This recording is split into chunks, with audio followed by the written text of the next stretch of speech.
Adrian Keller would later say that the word that destroyed his life was not shouted in anger or whispered in secret. It was spoken lightly, almost playfully. Oops.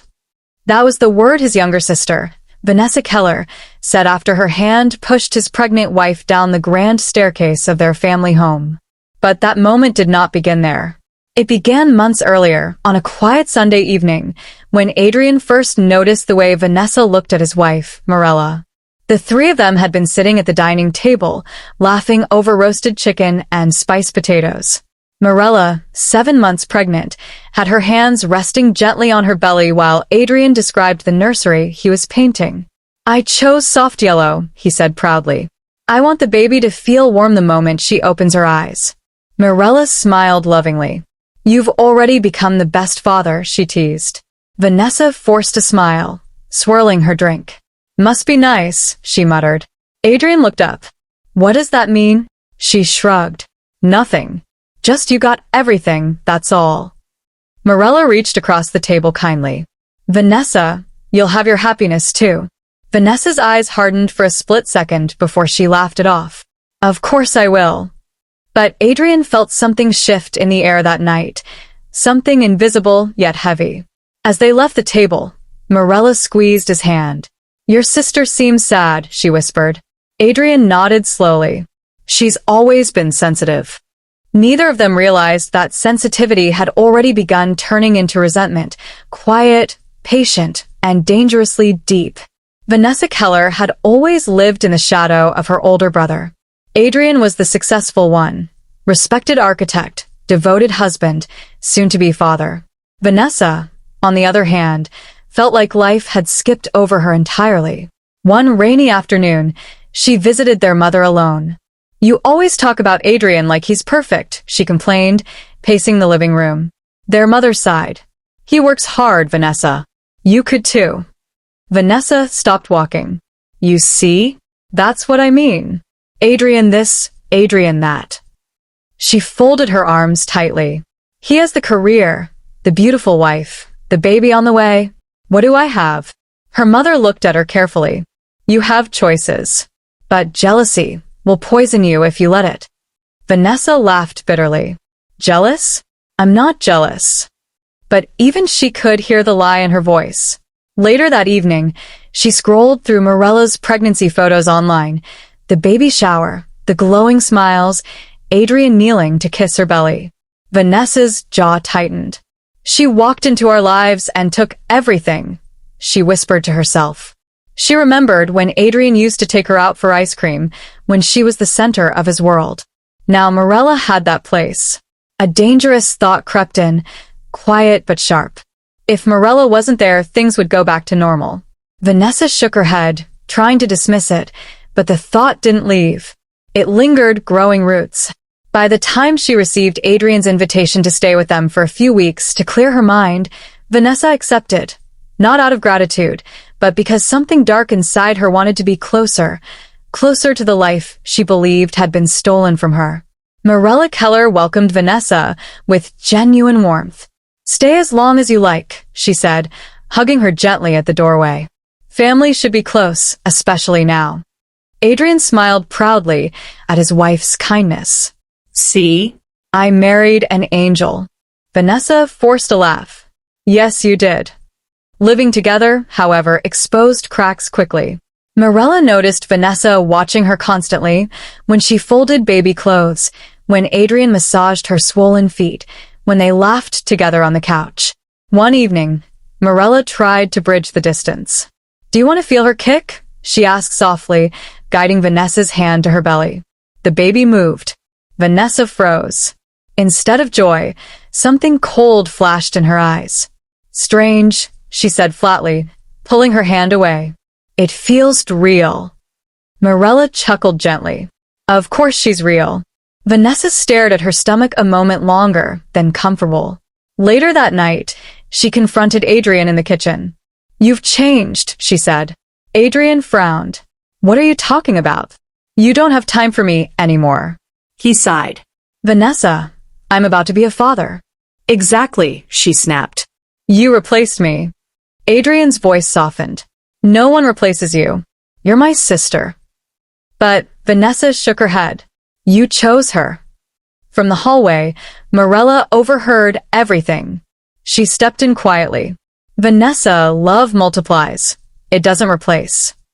Vanessa smiled thinly. We'll see. The words sounded harmless, but the tone beneath them carried a warning neither Adrian nor Mirella fully understood. Not yet. The day of the tragedy arrived dressed in calmness. It was late afternoon, sunlight pouring through the tall windows of the Keller home. Adrian had left for a brief meeting, promising to return before dinner. Mirella was upstairs, carefully arranging baby blankets in the nursery. Vanessa appeared at the doorway. You're nesting already? She asked lightly. Mirella laughed. I can't help it. I want everything perfect. Vanessa stepped inside, running her fingers over the crib. You really think this baby will make everything better? Mirella paused. Better? Adrian worships you now, Vanessa said, her voice tightening. When the baby comes, you'll own his entire world. Mirella turned slowly. Vanessa, this isn't a competition. Vanessa's eyes glistened, but not with tears, with anger. Easy for you to say. She suddenly walked out. Minutes later, Mirella followed, worried. At the top of the grand staircase, she found Vanessa standing still, staring down. Vanessa, she called gently. Vanessa turned. Do you know what it feels like, she asked quietly, to be forgotten? Mirella stepped closer. You're not forgotten. You're family. Vanessa's lip trembled. For a second, she looked like she might cry.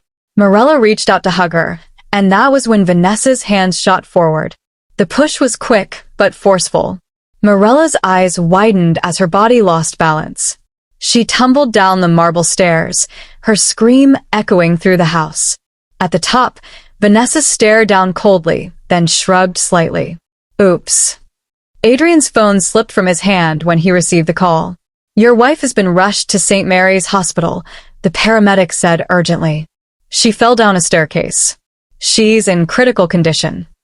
Adrian's heart pounded violently as he sped through traffic. When he arrived, he found Vanessa sitting in the waiting area, pale but composed. What happened? He demanded. Vanessa sniffled. She slipped. I tried to catch her. Adrian ran past her to the emergency ward. Hours felt like lifetimes before a doctor approached him. Mr. Keller, he began gently, your wife suffered severe trauma. We had to perform an emergency premature delivery. Adrian's breath stopped. The baby?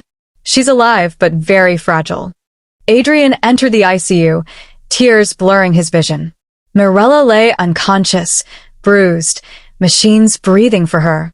In another incubator nearby was their tiny daughter. He pressed his hand to the glass. Sophia, he whispered. Behind him, a nurse spoke softly. She's a fighter. Later, security footage was reviewed. Adrian watched in horror as the screen showed Vanessa's push, clear, deliberate. His knees nearly gave out. That night, he sat beside Mirella's bed, holding her limp hand. I failed you, he whispered brokenly. His mother's words echoed in his mind. Jealousy will poison you. He looked at his newborn daughter fighting for life and then at his shattered wife. In that moment, Adrian realized the truth. The tragedy was not an accident. It was betrayal born inside his own bloodline, and nothing in his life would ever be the same again. Adrian Keller did not sleep that night, or the nights that followed. He sat beside Mirella's hospital bed, watching the rise and fall of her chest through the rhythm of machines. Every beep felt like a fragile promise. He held her hand gently, careful not to disturb the 4 lines. You're stronger than this, he whispered. You always are. Across the neonatal unit, their daughter Sophia lay in an incubator no bigger than a suitcase, her tiny chest fluttering like a trapped bird. The neonatologist spoke quietly to him that morning. She was born at 29 weeks. She's fighting, but the next 72 hours are critical. Adrian nodded, though the words barely registered. When he stepped into the waiting area, he found Vanessa there again, dabbing her eyes with a tissue. How is she? She asked softly. Adrian stared at her, really stared this time, searching her face for remorse. You tell me, he said coldly. She blinked. What do you mean? He said nothing more, just walked past her. Inside, anger and grief wrestled violently in his chest. He wanted to scream, to break something, but Mela needed calm, not chaos. That evening, his mother arrived, breathless with worry. "My son," she said, embracing him. Adrian held her tightly before whispering, "Mom." Vanessa didn't just watch it happen. His mother pulled back slowly. "What are you saying?" Adrian's voice cracked. She pushed her. Silence fell between them, heavy, suffocating. His mother covered her mouth in horror. No, Vanessa would never, but Adrian's eyes held a truth too broken to deny. The hospital released the security footage 2 days later. Adrian, his mother, and a police investigator sat in a private room watching the screen. The video played in silence, Mela stepping forward with concern, Vanessa turning, the sudden shove, the fall. Adrian's mother gasped loudly, collapsing into her chair. "Vanessa," she whispered, shaking. The investigator paused the footage. "We'll be pressing charges," he said firmly. Adrian's fists clenched. "She nearly killed my wife and my child." That evening, Vanessa was brought in for questioning. She looked smaller somehow, but not broken. It was an accident, she insisted. She lost balance. Adrian stared at her across the table. "Then why didn't you try to catch her?" Vanessa hesitated. "I froze." He leaned forward, voice low and shaking. "You said, oops, Vanessa." Her eyes flickered. A crack in her story. "You heard wrong." Adrian slammed his palm on the table. "I saw the footage." Tears filled her eyes, but anger burned beneath them. "You think she's perfect? She took you from me." Adrian recoiled as if struck. "She didn't take me. I grew up." Vanessa laughed bitterly. "No, you replaced me." The investigator stepped in calmly. "Miss Keller, you're being charged with aggravated assault." Vanessa's face went pale. As officers escorted her out, she looked back at Adrian, not apologetic, but resentful. That was the moment Adrian understood fully. She did not regret what she'd done, only that she'd been caught. Mela remained unconscious for 8 days. Adrian spoke to her constantly, refusing to let silence win. "Sophia opened her eyes today," he told her one morning. "She has her lashes." He read her favorite books aloud, played her soft music, even described the sunrise outside her window. On the 9th day, her fingers twitched in his hand. Adrian froze. "Mela?" Her eyelids fluttered slowly before opening. Confusion filled her gaze. "Adrian?" He broke down instantly. "You're here, you're here." She tried to move, but winced in pain. "The baby," she whispered urgently. He smiled through tears. "She's alive. She's fighting." Mela cried softly, relief washing over her. After the doctor's evaluation, she asked the question Adrian dreaded. "What happened?" He hesitated. "You fell." She studied his face. "That's not all." Silence stretched. Finally he whispered, "Vanessa pushed you." Mela's breath caught. Tears slid into her hairline. "Why?" Adrian shook his head. "Jealousy, anger. I don't even understand it myself." Mela closed her eyes, grief heavier than pain medication could numb. "Family is supposed to protect you," she whispered. Adrian kissed her forehead gently. "I promise you no one will ever hurt you again." Sophia's condition improved slowly, but steadily. Adrian and Mela visited the NICU together for the first time 2 weeks later, Mela in a wheelchair, fragile but determined. When the nurse placed Sophia gently against Mela's chest for skin-to-skin contact, Mela wept openly. "Hello, my miracle," she whispered. Adrian knelt beside them, overcome. "She survived what should have destroyed us," he said. Mela looked at him softly. "Then we survived too." Their bond deepened through shared trauma, grief transforming into fierce unity. Outside the hospital walls, however, the family fractured completely. Relatives argued over loyalty. Some begged Adrian to forgive Vanessa. "She's still your sister," an uncle insisted. Adrian's voice turned to steel. "And Mela is my wife. Sophia is my daughter. They come first." His mother stood beside him firmly. "Vanessa must face what she's done." It was not said in anger, but in sorrow. The family Adrian once knew no longer existed. In its place stood a smaller, wounded, but clearer circle built on truth rather than blood alone. Vanessa's trial began 3 months later. She appeared in court thinner, quieter, but still guarded. The prosecutor presented the footage, medical reports, and psychiatric evaluations detailing her jealousy fixation. Adrian testified calmly, though his voice trembled when he described finding Mela unconscious. Mela herself chose to speak. The courtroom fell silent as she addressed Vanessa directly. "I welcomed you into my home," she said softly. "I loved you like a sister. Why didn't you talk to me instead?" Vanessa's eyes filled with tears, but pride kept her silent. The judge later delivered the verdict: guilty. She was sentenced to prison time with mandatory psychological treatment. As officers led her away, Vanessa finally spoke. "I didn't mean to hurt the baby," Adrian's jaw tightened. "But you did." It was the last conversation they would have. Recovery was long and imperfect. Mela underwent multiple surgeries and months of therapy to walk comfortably again. Adrian attended every session, cheering her smallest victories. "One more step," he'd encourage gently. At home, Sophia grew stronger, her incubator replaced by a sunlit nursery Adrian finished painting. Laughter slowly returned to the Keller home, though scars lingered invisibly. Some nights, Mela woke from nightmares of falling. Adrian would hold her until dawn. "You're safe," he'd repeat. Healing, they learned, was not a straight road, but it was still a road forward. A year later, Sophia celebrated her first birthday, a milestone doctors once feared impossible. The party was small, intimate. As Mela held Sophia while guests sang, Adrian watched with quiet gratitude. His mother stood beside him. "Pain reshaped us," she said softly. Adrian nodded. But it also revealed who we truly are.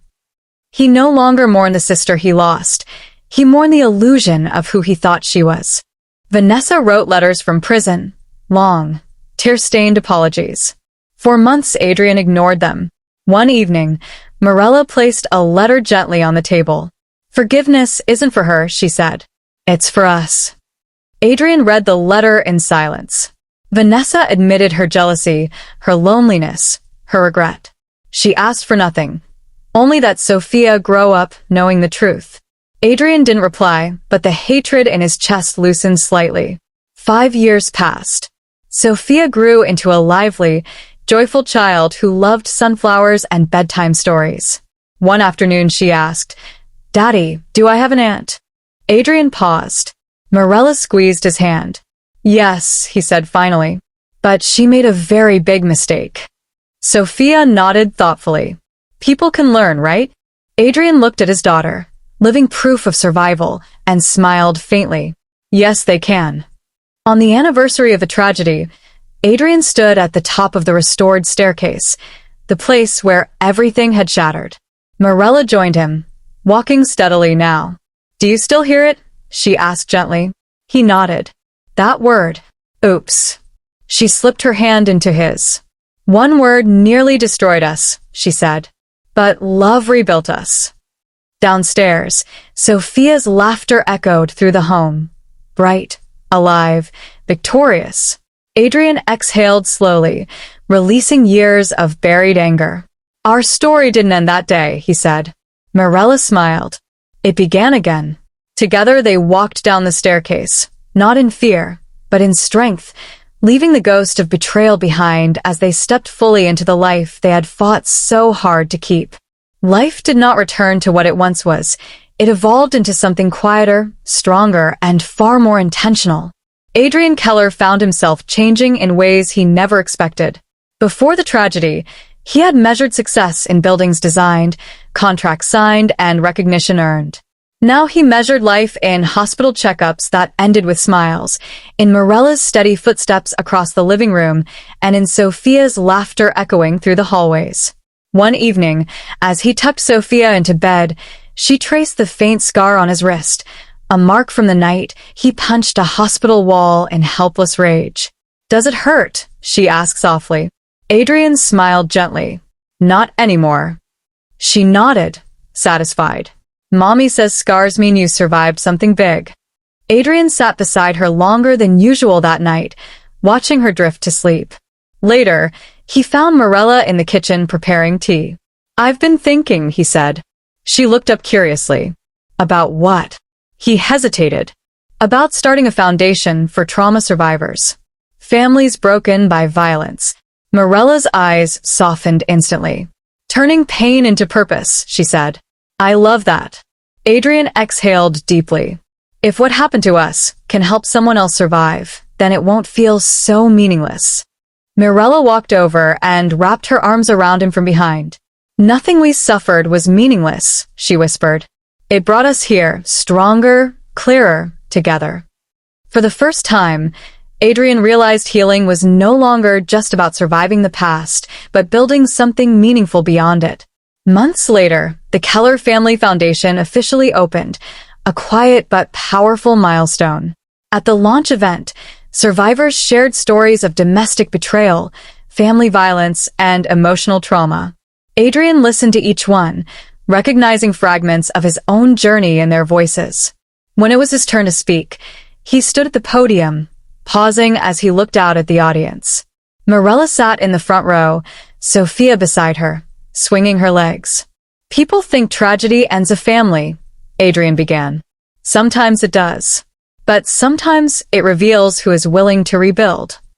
He spoke not about Vanessa's crime, but about Morela's strength, Sophia's fight for life, and the power of chosen loyalty over blood ties. After the speech, a woman approached him tearfully. Your story gave me courage to leave an abusive home, she said. Adrian held her hands gently. Then Sophia's fight saved more than just our family. That night, as they drove home, Mela rested her head on his shoulder. You turned darkness into light, she murmured. Adrian shook his head softly. No, we did. In the back seat, Sophia slept peacefully, her presence a constant reminder that even the most fragile beginnings could grow into powerful legacies. Nearly a decade after the fall, Adrian returned once more to the staircase, not alone this time, but with both Mela and Sophia. The house had been renovated, the once haunting space now filled with warm lighting and framed family photos. Sophia, now older, ran her fingers along the polished railing. This is where Mommy fell? She asked quietly. Mela nodded calmly. Yes. And this is where we proved how strong we are. Adrian looked at the two of them, the wife he nearly lost and the daughter who nearly never lived. He no longer heard the echo of oops. That word had lost its power. In its place were new sounds, laughter, forgiveness, resilience. He took Morela's hand, and Sophia grabbed his other one. Ready? He asked. Ready, they both said. Together, they walked down the staircase, not as victims of a tragedy, but as survivors who had rewritten its ending. At the bottom, Adrian paused, looking back one last time, not in pain, but in closure. Then he turned forward, leading his family into the sunlight pouring through the open doors. Their story, once defined by betrayal, now stood as proof that love, when fiercely protected, could outlive even the deepest wounds.